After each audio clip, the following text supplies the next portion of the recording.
আমরা যখন আল্লাহর খাজানা থেকে নিতে জানি না, নিতে পারি না, আল্লাহ তখন তার বরকত আর রহমত এইরকম সাগরে ঢেলে দেন।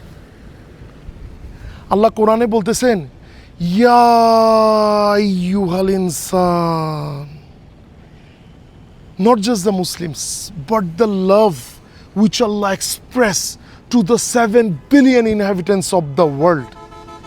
Ya ayyuhal insan, he manav jati, ma gharraka bi rabbikal kareem. আমি তোমার সে করিম রব।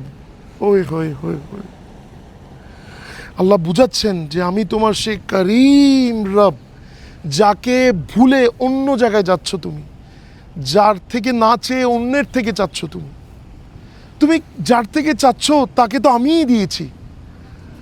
তুমি বলো আমি উহুদ পাহাড়কে স্বর্ণ করে দিই, তুমি বলো আমি তোমাকে 1000 কোটি টাকা মালিক করে দিই, কিন্তু শর্ত একটা, তুমি আমার বান্দাদেরকে দিতে হবে।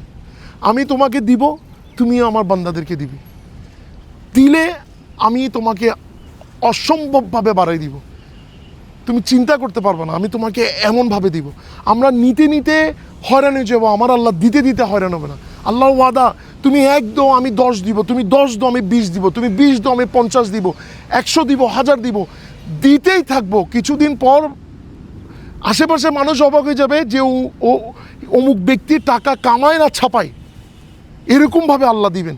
কিন্তু আল্লাহর বান্দাদেরকে দিতে হবে, দিলে কখনো কমে না। শয়তান আমাদেরকে এসে ওয়াসওয়াসা দেয়, কে তুমি যে দিচ্ছ তোমার তো কমে যাবে, তোমার সম্পত্তি তো কমে যাবে।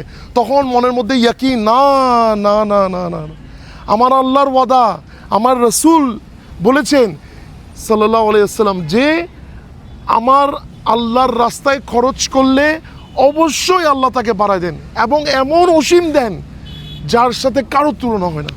আমাদের কলিজা বড় করা দরকার। আমরা আমাদের ভাইদেরকে, আল্লাহ কোরআনে 80 জায়গার মধ্যে আসছে যে তোমরা খরচ করো খরচ করো খরচ করো, যত দিবা আমি তোমাকে তত বাড়াই দিব, যত দিবা তোমাকে আমি তত বাড়াই দিব।